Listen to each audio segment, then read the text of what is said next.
Hi friends, அனைவருக்கும் வணக்கம். இன்றைக்கி நம்ம இந்த வீடியோவில் பார்த்தீங்கன்னா கேதரிங் ஃபேண்ட் எப்படி ஈஸியாக வந்து கட் பண்ணுறது அப்படிங்கிறத அந்த வீடியோவில் பார்க்க போகிறோம். இந்த வீடியோ பார்க்குறதுக்கு முன்னாடி நீங்கள் இன்னும் என்னோடய சேனலை சப்ஸ்கிரைப் பண்ணலன்னா மறக்காமல் என்னோடய சேனலை சப்ஸ்கிரைப் பண்ணுங்கள். அதே மாதிரியே பக்கத்தில் வர பெல் பட்டனையும் மறக்காமல் கிளிக் பண்ணிவிடுங்க. இப்போ நார்மலாக நம்ம வந்து கேதரிங் ஃபேண்ட்டு அப்படிங்கும்போது நம்மளோட ஃபோல்டிங் தான் இதில் வந்து ரொம்ப முக்கியமானது. அந்த ஃபோல்டிங் சரியாக இருந்தாலே நம்ம கட் பண்ணுறதுக்கு ரொம்ப ஈஸியாக இருக்கும். அதே மாதிரி அந்த கேதரிங் நல்லா வரும். இப்போ இதுலேயே கரை பகுதியை ஒன்றா வர மாதிரி நம்ம மடித்து எடுத்துப்போம். இப்போ 2 மீட்டர்னு வைங்களேன், மெட்டீரியல் வந்து அந்த 2 மீட்டரை சிங்கிளாக ஒரு ஃபோல்டு பாருங்கள். இந்த மாதிரி கரை பகுதி ரெண்டும் ஒன்றா வர மாதிரி ஒரு ஃபோல்டு பண்ணியிருக்கலாம். பண்ணிவிட்டு இதை வந்து முக்கோண வடிவத்தில் நம்ம இதை மடித்து எடுக்க போகிறோம். பாருங்க, இந்த மாதிரி முக்கோண ஷேப்பில் வந்து இதை மடிச்சிக்கலாம். இந்த மாதிரி மடிப்பு இருந்தால் மட்டும்தான் உங்களுக்கு அந்த பேண்ட் வந்து கரெக்டாக வரும். இப்போ பாருங்கள், இந்த மாதிரி மடிச்சாச்சு. இப்போ எக்ஸ்ட்ரா பீஸ் அந்த முக்கோண ஷேப்பை விட எக்ஸ்ட்ரா பீஸ் இருந்தால் அதை ஒரு சைட்லேயோ இல்லை கீழ் பக்கத்துலேயோ வர மாதிரி நீங்கள் எடுத்துடுங்க. இப்போ நான் வந்து கீழ் பக்கத்தில் வந்து எக்ஸ்ட்ரா கிளாத் வர மாதிரி மடித்து எடுத்திருக்கேன். இந்த மாதிரி மடித்ததுக்கப்புறம் தான் நம்ம இதில் நம்ம மார்க் பண்ணணும். ஃபஸ்ட்டு வந்து நம்மளோட கால் பகுதி மார்க் பண்ண போகிறோம். இப்போ நான் கால் பகுதி வர இடத்துல தான் எக்ஸ்ட்ரா பீஸ் வர மாதிரி நான் ஃபோல்ட் பண்ணியிருக்கேன். சப்போஸ் உங்களுக்கு சைடில் வந்தாலும் அதை பற்றி பிரச்சனை இல்லை. இப்போ இதில் காலோட சுற்றளவு ஃபஸ்ட்டு மார்க் பண்ணிக்கலாம். இப்போ காலோட சுற்றளவுன்னு பார்த்தீங்கன்னா எனக்கு வந்து 6 இன்ச்சு வருது. அந்த 6 இன்ச் எந்த இடத்துல மேட்ச் ஆகுதுன்னு ஃபஸ்ட்டு பார்க்கணும். பார்த்தீங்கன்னா கீழே வந்து நம்மளுக்கு கரெக்டாக வராது. அதனால் அந்த 6 இன்ச்சு எந்த இடத்துல வருது அப்படிங்கிறத நீங்கள் ஃபஸ்ட்டு பாருங்கள். இப்போ இந்த இடத்துல தான் எனக்கு வந்து 6 இன்ச்சு வருது. அந்த 6 இன்ச்சு வர்ற இடத்த கரெக்டாக மார்க் பண்ண போகிறோம். பாருங்க, இதில் தான் 6 இன்ச்சு எனக்கு கரெக்டாக மேட்ச் ஆகுது. அதாவது அந்த ஃபோல்டிங் துணி வந்து கரெக்டாக இருக்குது. எக்ஸ்ட்ரா துணி தான் இப்போ எனக்கு சைடில் இருக்குது. இப்போ இந்த லைனில் கரெக்டாக ஸ்ட்ரெயிட் லைன் போட்டுக்கலாம். இந்த ஸ்ட்ரெயிட் லைனுக்கு மேலே தான் நம்ம வந்து இப்போ உயரம் எடுக்க போகிறோம். இப்போ உயரம் பார்த்தீங்கன்னா எனக்கு வந்து 49 இன்ச்சு தேவை. இந்த கால் பகுதி இருக்குது பாருங்கள், இந்த இடத்துல இருந்து இந்த 49 இன்ச்சில் 8 இன்ச் வந்து என்னோடய இடுப்பு பெல்ட்டுக்காக விட்டுட்டு மீதி 41 இன்ச்சு நான் வந்து இதில் உயரமாக மார்க் பண்ணிக்கிறேன். இந்த 6 இன்ச்சு மார்க் பண்ணியிருக்க பாருங்க, அந்த இடத்துல இருந்து தான் இந்த 41 இன்ச்சை வந்து நம்ம மார்க் பண்ணணும். இது எல்லாமே தையலுக்கும் சேர்த்து தான் நான் மார்க் பண்ணுறேன். இந்த 41 இன்ச்சை நம்ம மார்க் பண்ணிக்கலாம். இதுதான் என்னோட பேண்ட்டோட உயரமாக இருக்க போகுது. அதாவது இடுப்பு பெல்ட்டு நீங்கள் இது வந்து பேண்ட் உயரம். இதுக்கு மேலே நம்மளோட இடுப்பு பெல்ட் நான் தனியாக எடுக்கிறேன். இப்போ பார்த்தீங்கன்னா மேலேயும் வந்து முக்கோண ஷேப்பில் இருக்குது பாருங்கள். நமக்கு அந்த சுற்றளவு வந்து கரெக்டாக வராது. அந்த கிரச்சோட சுற்றளவு வந்து கரெக்டாக இதில் துணியோட கரெக்டாக முடியாது. அதனால் இந்த உயரத்தை மார்க் பண்ணிவிட்டு இதிலேருந்து நம்ம ஸ்ட்ரெயிட் லைன், அதாவது அந்த துணி வரைக்கும் கொடுக்காம நம்ம எடுத்துருக்கோம் பாருங்கள், கீழே நான் டேபிளில் போட்டிருக்கேன். அந்த டேபிள்லே அந்த ஸ்ட்ரெயிட் லைனை நான் வரைஞ்சிக்கிறேன். எது வரைக்கும் ஸ்ட்ரெயிட்டாக வருமோ அது வரைக்கும் நீங்கள் வந்து அதை வரைஞ்சிக்கலாம்.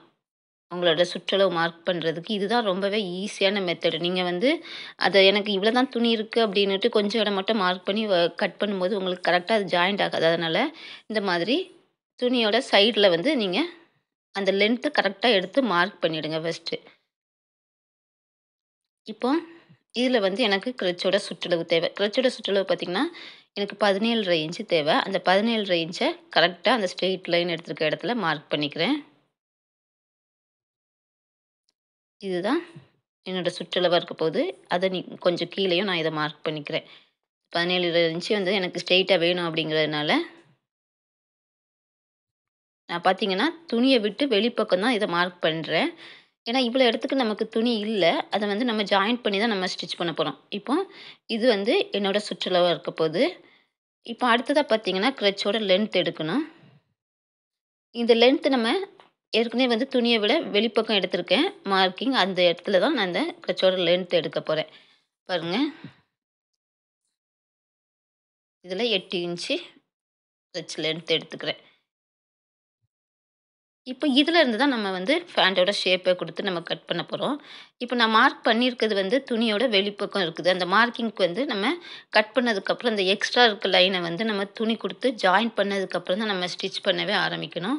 இப்போ எக்ஸ்ட்ரா பீஸுக்கு நான் வந்து சைடில் நம்ம கட் பண்ணி எக்ஸ்ட்ரா வர துணியை வந்து இதோட ஜாயின் பண்ணி தைக்க ஆரம்பிப்பேன். இப்போ வந்து கிரச் லைன் இருக்குது பாருங்கள், இந்த இடத்துல இருந்து நம்ம துணியில் அந்த ஷேப்பை கொடுத்துடலாம். இந்த மாதிரி துணியோட ஜாயிண்ட் ஆகுற மாதிரி அந்த ஷேப்பை நீங்கள் கொடுத்துருங்க. நீங்கள் வந்து சைடில் ஒரு துணி இருக்கிற மாதிரியே நீங்கள் நினச்சிட்டு அதை வந்து மார்க் பண்ணணும். இப்போ இதிலேருந்து காலோட சுற்றளவு நம்ம எடுத்திருந்தோம், அதாவது உயரம் எந்த இடத்துலேருந்து எடுத்தோமோ அந்த இடம் வரைக்கும் நீங்கள் அந்த ஷேப்பை கொடுத்து லைன் போட்டுக்கலாம். இப்போ மேலே நான் இழுத்துடுறேன் துணியை பாருங்கள். இப்போ காலோட சுற்றளவு நான் 6 இன்ச்சு எடுத்திருந்தேன், அந்த இடத்துல இருந்தே இதுக்கு ஷேப் கொடுக்கணும்.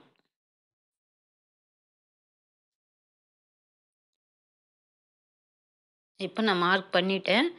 மார்க் பண்ணதுக்கப்புறம் தான் இப்போ வந்து நான் வந்து கட் பண்ணி எடுக்க போகிறேன். இப்போ நீங்கள் சைடில் பார்த்தீங்கனாலே தெரியும், நிறைய துணி எக்ஸ்ட்ரா இருக்குது. இந்த துணியை தான் நம்ம வந்து மேலே நம்ம எக்ஸ்ட்ரா பீஸ் இதில் மார்க் பண்ணியிருக்கோம் பாருங்கள். இந்த டேபிள்லேயே நான் மார்க் பண்ணியிருக்கேன். இந்த இடத்துக்கு நம்ம சைடில் உள்ள துணியை தான் நம்ம கட் பண்ணி ஜாயின் பண்ண போகிறோம்.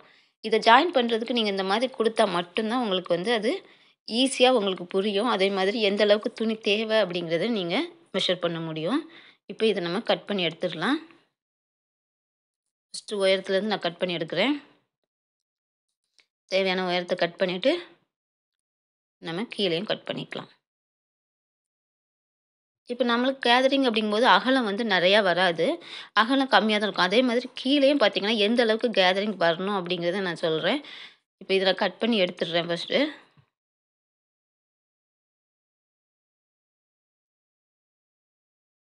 ரொம்பவே ஈஸியாக வந்து கேதரிங் ஃபேண்ட் கட் பண்ண முடியும். உங்களுக்கு நார்மல் ஃபேண்ட்டை விட கேதரிங் ஃபேண்ட்டில் எந்த அளவுக்கு லென்த் வைக்கணும் அப்படின்னு பார்த்தீங்கன்னா, அதையும் நான் அடுத்த வீடியோவில் உங்களோட ஷேர் பண்ணுறேன். இப்போ பாருங்கள், இப்போ கால் பகுதி பார்த்தீங்கன்னா, கீழே வந்து 6 இன்ச்சு வச்சோம். இந்த கேதரிங் எது வரைக்கும் வரணும் அப்படிங்கன்னா, ஒரு கீழேருந்து ஒரு 10 இன்ச் வரைக்கும் நீங்கள் மெஷர் பண்ணி, இந்த 6 இன்ச்சு எதுலேருந்து வருதோ, அதுலேருந்து கொஞ்சம் கொஞ்சமாக நீங்கள் இன்ச்சு ஆட் பண்ணணும். ஒரு 6 இன்ச்சு, 6½ இன்ச்சு இது வந்து ஒரு 10½ இன்ச்சு வரைக்கும் நீங்கள் அந்த 6 இன்ச்சே வச்சு தான் நீங்கள் கட் பண்ணணும். பார்த்தீங்கன்னா தெரியும். இந்த 10 இன்ச் வரைக்குமே கீழே என்ன அளவு கொடுத்துருக்கீங்களோ, அதே அளவை நீங்கள் கொடுத்து கட் பண்ணும்போது தான் உங்களுக்கு அந்த கேதர் வந்து நல்லா வரும். இப்போ இதில் வந்து எப்படி கட் பண்ணுறது அப்படிங்கிறது இந்த வீடியோவில் பார்ப்பீங்க. அடுத்த வீடியோவில் வந்து இது எப்படி ஸ்டிச் பண்ணுறது அப்படிங்கிறத நான் உங்களுக்கு ஷேர் பண்ணுறேன். இப்போ இதுக்கு நம்ம பெல்ட் பீஸ் நம்ம ஜாயின் பண்ண போகிறோம். பெல்ட் பீஸ்க்கு நம்ம எப்படி கட் பண்ணுறது அப்படிங்கிறதையும் நம்ம பார்க்கலாம். இப்போ சைடில் இருக்க பீஸை வந்து நான் ஏற்கனவே சைடில் நமக்கு பீஸ் வந்துச்சு. அந்த மார்க்கிங் பண்ண இடத்துக்கு சைடில் இருக்க பீஸை நான் இப்போ ஜாயின் பண்ணி எப்படி ஜாயின் பண்ணுறதுன்னு காமிக்கிறேன்.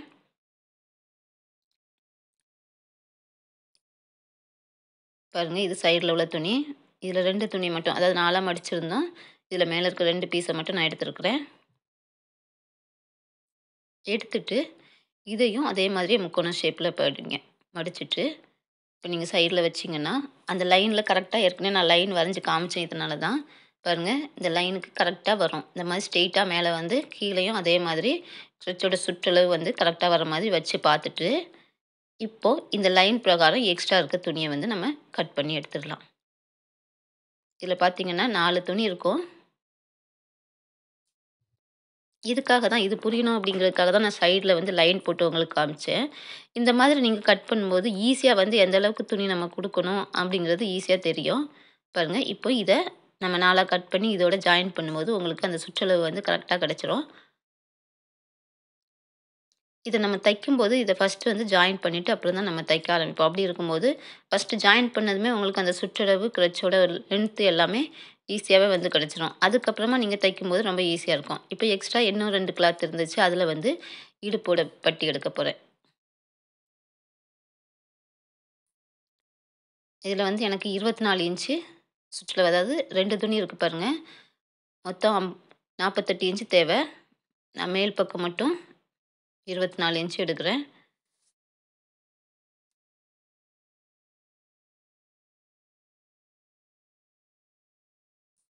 அடுத்ததாக பார்த்தீங்கன்னா, பெல்ட்டோட உயரம் மார்க் பண்ணிக்கலாம். பெல்ட்டோட உயரம் மார்க் பண்ணும்போது ஃபோல்டிங், அதாவது நாடா விடுறதுக்கான ஃபோல்டிங்கும் விட்டு தையலுக்கும் விட்டு 2 லைனுமே ஆட் பண்ணி நீங்கள் இடுப்போட பெல்ட் உயரம் எடுத்துக்கலாம்.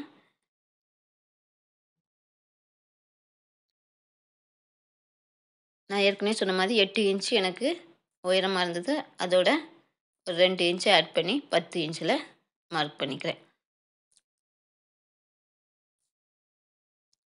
இப்போ இதையும் நம்ம கட் பண்ணி எடுத்துடலாம். ரொம்பவே ஈஸியான மெத்தட் இது. கண்டிப்பாக இதை வந்து ட்ரை பண்ணி ஸ்டிச் பண்ணி பாருங்கள். ரொம்பவே கரெக்டாக வரும் கேதரிங் ஃபேண்ட்டு. இதே மாதிரி நார்மல் ஃபேண்ட்டுக்கும் கேதரிங் ஃபேண்ட்டுக்கும் என்ன வித்தியாசம், எந்த அளவுக்கு அந்த ஃபேண்ட்டை வச்சு நம்ம அளவு எடுக்கிறது அப்படிங்கிறத அடுத்த வீடியோவில் நீங்கள் மிஸ் பண்ணாமல் பார்க்கலாம். அதே மாதிரி அடுத்த வீடியோவில் இதை வந்து எப்படி ஸ்டிச் பண்ணுறது அப்படிங்கிறதையும் நீங்கள் மிஸ் பண்ணாமல் பார்க்கணுன்னா மறக்காமல் என்னோடய சேனலை சப்ஸ்கிரைப் பண்ணுங்கள். அதே மாதிரி பக்கத்தில் வர பெல் பட்டனையும் மறக்காமல் கிளிக் பண்ணிடுங்க. இன்றைக்கி இந்த வீடியோவில் கேதரிங் பேண்ட்டு ரொம்பவே ஈஸியாக வந்து எப்படி கட் பண்ணுறது அப்படிங்கிறதான் பார்த்தோம். நெக்ஸ்ட் வீடியோவில் ஸ்டிச் பண்ணுறது பார்க்கலாம். இந்த வீடியோ உங்களுக்கு ரொம்பவே யூஸ்ஃபுல்லாக இருந்திருக்கும். இதே மாதிரி இன்னொரு நல்ல யூஸ்ஃபுல்லான வீடியோவோட மறுபடியும் நான் உங்களை சந்திக்கிறேன். பாய்.